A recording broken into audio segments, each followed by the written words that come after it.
ये जानकारी सर्वविदित है कि 1 मई 2024 को देवगुरु बृहस्पति मंगल प्रदान मेष राशि स्थान से निकलकर शुक्र प्रदान वृषभ राशि स्थान में प्रवेश कर जाएंगे।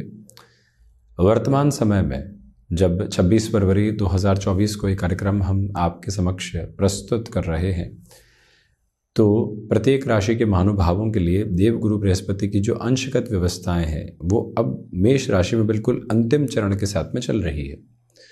और इस अवस्था में आप देखिएगा कि जो अप्रैल का महीना रहेगा उसमें देवगुरु बृहस्पति वृषभाभिलाषी कहलाएंगे, यानी वृषभ की ओर बिल्कुल अग्रसर होने वाले कहलाएंगे। जो ये समय अंतराल है इसमें कर्क राशि के महानुभावों के लिए, यानी चंद्रमा प्रधान राशि के महानुभावों के लिए जो देवगुरु बृहस्पति दशम भावस्थ चल रहे हैं, उनका जो दृष्टि संबंध द्वितीय भाव, चतुर्थ भाव और षष्ठ भावस्थ क्रम के साथ में चल रहा है। शनिदेव जो कि तीसरी दृष्टि से देवगुरु बृहस्पति को देख भी रहे हैं, ढैया चल रही है। तो अब ये जो चरणगत प्रभाव है किस तरह की अवस्थाओं को लेकर आता है, क्योंकि देवगुरु बृहस्पति सर्वाधिक कारकत्व प्राप्त ग्रह है। आप धनागमन की स्थितियों को देखते हैं, आजीविका के कोई भी नए माध्यम को देखते हैं, पारिवारिक संबंधों को देखते हैं, गृहस्थ तक लाने वाली अवस्थाओं को देखते हैं, विद्या अध्ययन के साथ में जुड़ी हुई किसी भी क्रमबद्ध गति को देखते हैं, विदेश संबंधी कार्य हो, पेट से संबंधित कोई भी समस्या जो कि लंबे समय से चल रही हो, वहाँ देव गुरु बृहस्पति का आधार मुख्य तौर के ऊपर रहने वाला होता है। व्यक्ति जब अपने जानकारियों को ज्ञान के सांचे में ढाल कर उसके साथ मंथन की प्रक्रियाओं को आगे बढ़ाता है, तो वहाँ पर भी देव गुरु बृहस्पति का प्रभाव अंकित रहने वाला होता है। दशम भावस्थ स्थितियों के साथ में चलते हुए देवगुरु बृहस्पति ने आपको भाग दौड़ की अथक अवस्थाओं को देने का कार्य किया। भले ही ढैया चल रही थी, परंतु आप अपने कर्म के साथ में लगातार जुड़े रहे। इसी वजह से हम भले ही अंग्रेजी के एक शब्द को इस्तेमाल कर लें, लॉयल अप्रोच, और भले ही आप यहाँ डिटर्मिनेशन की उस पोजीशन के साथ नहीं थे, परंतु कंसिस्टेंसी ने आपको आगे बढ़ाने का कार्य किया। अब ढैया अपने अंतिम चरण की ओर धीरे धीरे चलने वाली होगी और देवगुरु बृहस्पति भी अपने अंतिम सिरे की तरफ अब यहाँ मेष राशि स्थान में चलने वाले होंगे। इसी वजह से कामकाजी जीवन में कोई भी परिवर्तन करना है तो उसको बड़े ही समझदारी के साथ में आत्मसात करने की ज़रूरत होगी।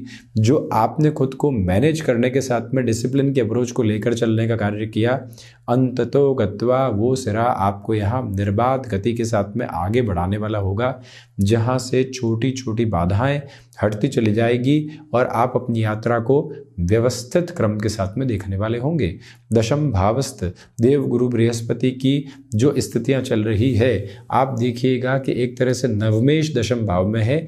ये योग कारक अवस्था है, इसी वजह से भाग्य का सहयोग तो अभी भी बना हुआ है, परंतु कहाँ भाग्य का सहयोग है और कहाँ संघर्ष है, ये स्पष्टता यहाँ उस स्तर पर प्रदर्शित नहीं होती। उसके लिए आपको स्वयं ही प्रयत्न करने होंगे। जो आपने शिक्षा किसी भी सिरे के साथ में हासिल की, भले ही वो अनुभव की स्थितियों में हो या फिर विश्वविद्यालय के साथ में हो या फिर विद्यालय के साथ में हो, यहाँ वो सारे ही जो क्रम हैं अगले 2 महीनों में आपको सहयोग करने वाले होंगे। वहीं पिता के साथ में अब वैचारिक मतभेद की स्थितियों से आप बचिएगा। ये वो समय अंतराल है जो भाग्य, कर्म और लाभ की स्थितियों को निरंतर उजागर करता चला जाएगा, क्योंकि भाग्येश कर्म भाव में है और उसके बाद में देवगुरु बृहस्पति जब लाभ भाव में हो जाएंगे तो तीनों ही अंकित प्रभाव एक साथ में जुड़कर चलने वाले होंगे। ये अवस्था स्पष्ट तौर पर अपने साथ में आप गतिमान करके चलने का प्रयत्न करें। ये भी बात अपने भीतर तक आत्मसात करने की ज़रूरत रहेगी कि आपके लिए यहाँ पर भाग दौड़ के मध्य भी लोगों का सहयोग बना हुआ है।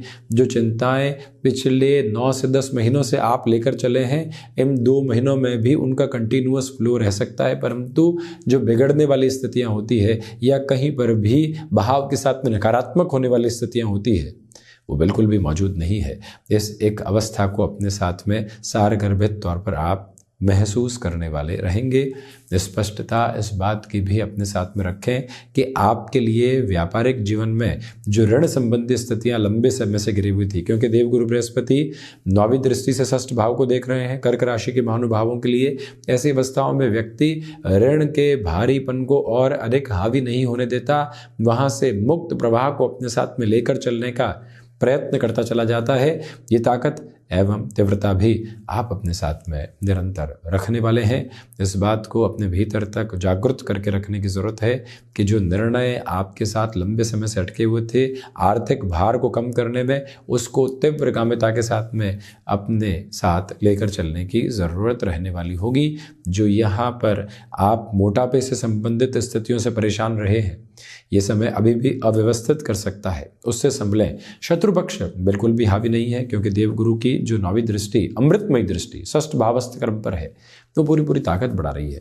अब यहाँ आप देखें कि एक तरह से जो देवगुरु बृहस्पति द्वितीय भाव को, अपने ही कारक भाव को देखने वाले हैं, एक तरह से आंशिक कारक भाव के साथ में विराजित और चलायमान होकर जब द्वितीय भाव को देखने वाले होंगे, तो आपके लिए धनागमन में भी निरंतरता के सिरे बने रहने वाले होंगे, परंतु थोड़ी सी स्लगिश अप्रोच आ सकती है। जो फ्लो बना हुआ था उसमें कमी आती है तो व्यक्ति अव्यवस्थित होने लगता है, उससे संभलिएगा।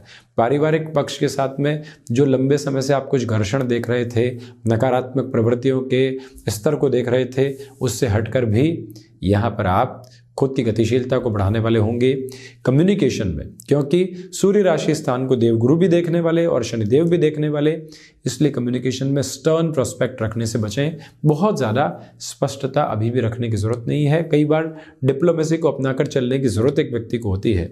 इस एक मूल मंत्र को प्रभावी तौर पर अपने साथ बनाकर रखें। देवगुरु बृहस्पति की 7वीं दृष्टि जो चतुर्थ भावस्थ क्रम पर होगी, वहाँ आपके लिए ये बात गौर करने लायक है कि माता की ओर से जो सलाह मिल रही है उसको आत्मसात करके चलने का पूरा प्रयास कीजिएगा।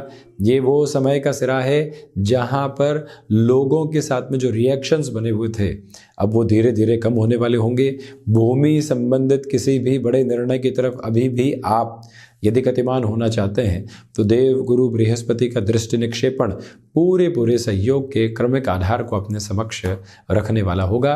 विष्णु सहस्त्र नाम के साथ में निरंतर इस यात्रा को आगे बढ़ाते चले जाना आपके लिए आवश्यक है। दूसरी महत्वपूर्ण बात हम ये भी आपसे करना चाहेंगे कि जो भी कार्य आपने यहाँ पर हाथ में ले लिया है उसके साथ में खुद को गतिमान करें।